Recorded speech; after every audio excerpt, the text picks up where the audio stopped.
എല്ലാ വിദ്യാർത്ഥികൾക്കും പുതിയൊരു വീഡിയോയിലേക്ക് സ്വാഗതം. ഈ വർഷത്തെ +1 റിസൾട്ട് എപ്പോഴാണ് പ്രസിദ്ധീകരിക്കുക, അതുപോലെ തന്നെ വിദ്യാർത്ഥികളുടെ +2വിൻ്റെ റിസൾട്ട് എപ്പോഴാണ്, അതുപോലെ തന്നെ ഈ വർഷത്തെ +2 ക്ലാസ്സുകൾ എപ്പോഴാണ് ആരംഭിക്കുക, അതുപോലെ തന്നെ ഏതൊക്കെ വിഷയങ്ങളാണ് ഡബിൾ വാല്യുവേഷൻ ഉള്ളത്, അതായത് +1ൽ ഡബിൾ വാല്യുവേഷൻ ഉണ്ടോ, അതുപോലെ തന്നെ സെക്കൻഡ് ഇയറിൽ ഡബിൾ വാല്യുവേഷൻ ഉണ്ടോ എന്നുള്ളത് വിദ്യാർത്ഥികൾ ചോദിക്കുന്ന പ്രധാനപ്പെട്ട കാര്യമാണ്. അപ്പോൾ വിദ്യാർത്ഥികളുടെ ഈ വർഷത്തെ ഫസ്റ്റ് ഇയർ റിസൾട്ട് ജൂലൈ ആദ്യവാരമാണ് പ്രസിദ്ധീകരിക്കുക. അതുപോലെ തന്നെ രണ്ടാം വർഷം, അതായത് ഈ ഒരു +2വിൻ്റെ റിസൾട്ട് പ്രസിദ്ധീകരിക്കുന്നത് അതായത് മെയ് മാസം ഏകദേശം 25-ാം തീയതിക്ക് ശേഷമായിരിക്കും. അതുപോലെ തന്നെ വിദ്യാർത്ഥികളുടെ ഈ വർഷത്തെ +2 ക്ലാസ്സുകൾ ആരംഭിക്കുക ജൂൺ 2nd വീക്കാണ്. കാരണം ആദ്യവാരത്തിൽ വോട്ടെണ്ണൽ നടക്കുന്നത് കൊണ്ട് തന്നെ ആദ്യവാരം ക്ലാസ്സുകൾ നടത്തില്ല. അപ്പോൾ അതിനുശേഷമായിരിക്കും ക്ലാസ്സുകളൊക്കെ ആരംഭിക്കുക. അപ്പോൾ അതുകൊണ്ട് തന്നെ ഏകദേശം ജൂൺ 2nd വീക്കോടെയാണ് ഈ വർഷത്തെ +2 ക്ലാസ്സുകൾ ആരംഭിക്കുക. അപ്പോൾ ഏതൊക്കെ വിഷയങ്ങളാണ് ഡബിൾ വാല്യുവേഷൻ നടത്തപ്പെടുന്നത് എന്നുള്ളതാണ് ഈ ഒരു വീഡിയോയിൽ.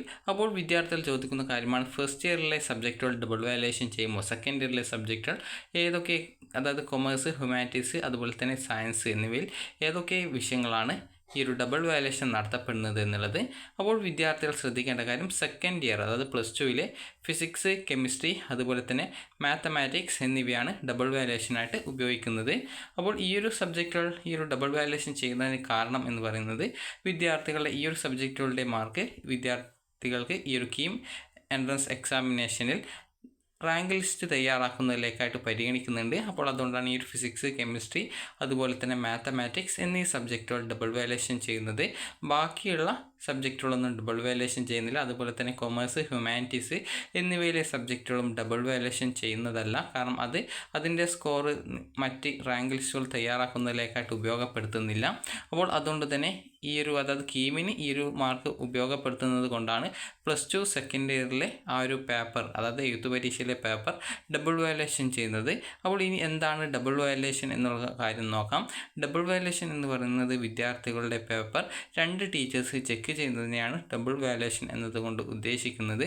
അപ്പോൾ ഡബിൾ വാല്യുവേഷൻ, അതായത് നിങ്ങൾക്ക് ആദ്യം നിങ്ങളുടെ പേപ്പർ ഒരു ടീച്ചർ ചെക്ക് ചെയ്യും.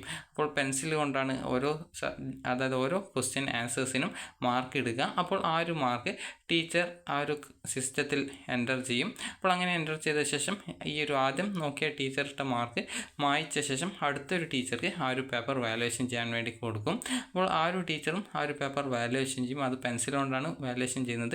അപ്പോൾ അങ്ങനെ വാല്യുവേഷൻ ചെയ്തിട്ട് എത്ര മാർക്കാണ് നിങ്ങൾക്ക് ഓരോ ക്വസ്റ്റ്യൻ ലഭിച്ചിട്ടുള്ളത് അത് കറക്റ്റായിട്ട് എൻ്റർ ചെയ്യും. അതിനുശേഷം നിങ്ങൾക്ക്, അതായത് ടോട്ടലായിട്ട് നിങ്ങൾക്ക് ലഭിച്ച, ആദ്യം നോക്കിയിട്ടുള്ള ടീച്ചർ നോക്കിയപ്പോൾ നിങ്ങൾക്ക് ലഭിച്ച മാർക്കും, അതുപോലെ രണ്ടാമതായിട്ട് നിങ്ങളുടെ പേപ്പർ വാല്യുവേഷൻ ചെയ്തപ്പോൾ നിങ്ങൾക്ക് ലഭിച്ചിട്ടുണ്ടായിരുന്ന മാർക്കും തമ്മിലുള്ള ഡിഫറൻസ് 10%ഓ അതിൽ കൂടുതലോ വരികയാണെങ്കിൽ മൂന്നാമതായിട്ട് ഒരു ടീച്ചർ കൂടി പേപ്പർ വാല്യുവേഷൻ ചെയ്യും. അങ്ങനെ മൂന്നാമതായിട്ട് ടീച്ചർ പേപ്പർ വാല്യുവേഷൻ ചെയ്ത ശേഷം, അപ്പോൾ വാല്യുവേഷൻ ചെയ്ത്, അതായത് മൂന്നാമതായിട്ട് രീതിയിൽ 10%ഓ അതിൽ കൂടുതലോ മാർക്കിൽ ചേഞ്ച് വരികയാണെങ്കിൽ മൂന്നാമതായിട്ട് ഒരു ടീച്ചർ നിങ്ങളുടെ പേപ്പർ വാല്യുവേഷൻ ചെയ്യും. അങ്ങനെ മൂന്നാമതായിട്ട് ടീച്ചർ വാല്യുവേഷൻ ചെയ്ത് എത്ര മാർക്ക് കിട്ടുന്നുവോ മാർക്കാണ് നിങ്ങളുടെ മാർക്കായിട്ട് പരിഗണിക്കുന്നത്. അപ്പോൾ ഇതാണ് പേപ്പർ ഡബിൾ വാല്യുവേഷൻ എന്നതുകൊണ്ട് ഉദ്ദേശിക്കുന്നത്. 2 ടീച്ചേഴ്സ് പേപ്പർ ചെക്ക് ചെയ്യും. അങ്ങനെ വാല്യുവേഷൻ 2 ടീച്ചേഴ്സും ചെക്ക് ചെയ്തതിൽ നിന്നും 10%ഓ അതിൽ കൂടുതലോ മാർക്ക് ഡിഫറൻറ്റ് വരികയാണെങ്കിൽ മൂന്നാമതായിട്ട് ഒരു ടീച്ചർ കൂടി നിങ്ങളുടെ പേപ്പർ വാല്യുവേഷൻ ചെയ്ത് നിങ്ങൾക്ക് ലഭിക്കുന്ന മാർക്കാണ്, അതായത് അവസാനം ആരാണോ വാല്യുവേഷൻ ചെയ്ത് അങ്ങനെ ലഭിക്കുന്ന ഒരു മാർക്കാണ്, അതായത് നിങ്ങളുടെ മാർക്ക് ഉണ്ടാവുക. അപ്പോൾ 2 ടീച്ചേഴ്സ് ചെക്ക് ചെയ്തപ്പോൾ 10% മാർക്കിൽ, അതായത് വ്യത്യാസം വരുന്നില്ല എങ്കിൽ അതിൽ ഏതാണോ കൂടുതൽ മാർക്കാണ് നിങ്ങളുടെ മാർക്കായിട്ട് കൺസിഡർ ചെയ്യുന്നത്. അതുപോലെ തന്നെ വിദ്യാർത്ഥികൾക്ക് സെക്കൻഡ് ഇയറിൽ നിങ്ങൾക്ക് ഗ്രേസ് മാർക്ക് ഉണ്ട് എങ്കിൽ ഗ്രേസ് മാർക്ക് നിങ്ങളുടെ TE മാർക്കിനോടൊപ്പം ആഡ് ചെയ്യും. അപ്പോൾ കഴിഞ്ഞ വർഷം 90% ആകുന്നത് വരെയാണ് മാർക്ക് ആഡ് ചെയ്തിട്ടുണ്ടായിരുന്നത്. അപ്പോൾ അതുകൊണ്ട് തന്നെ നിങ്ങൾക്ക് TE മാർക്കിനോടൊപ്പമാണ് അതായത് ഗ്രേസ് മാർക്ക് ആഡ് ചെയ്യുക. അപ്പോൾ നിങ്ങൾക്ക് ഓരോ സബ്ജക്റ്റിനും എത്ര ഗ്രേസ് മാർക്ക് ലഭിച്ചു എന്നുള്ളത് നിങ്ങളുടെ റിസൾട്ട് വരുന്ന സമയത്ത് സെപ്പറേറ്റ് ആയിട്ട് മാർക്ക് ലിസ്റ്റിൽ രേഖപ്പെടുത്തിയിട്ടുണ്ടാകുന്നതാണ്. അതുപോലെ നിങ്ങളുടെ സർട്ടിഫിക്കറ്റിലും ഗ്രേസ് മാർക്ക് എത്ര ലഭിച്ചു എന്നുള്ളത് കറക്റ്റായിട്ട് രേഖപ്പെടുത്തിയിട്ടുണ്ടാകും. അതുപോലെ തന്നെ വിദ്യാർത്ഥികൾക്ക് ടോട്ടലായിട്ട് ലഭിക്കുന്ന മാർക്ക് എത്രയാണോ ആ ഒരു മാർക്ക് 200-ൽ 150 മുതൽ 200 വരെ ലഭിക്കുകയാണെങ്കിൽ അത് നിങ്ങൾക്ക് A+ ഗ്രേഡ് ആയിരിക്കും.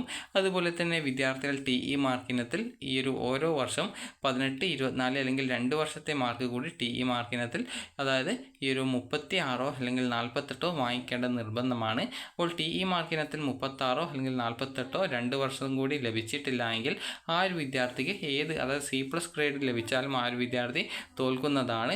അപ്പോൾ വിദ്യാർത്ഥികൾക്ക് ഈ ഒരു വീഡിയോ ഉപകാരപ്രദമായിട്ടുണ്ടെങ്കിൽ ലൈക്ക് ചെയ്യുക, ഷെയർ ചെയ്യുക. Thank you for watching.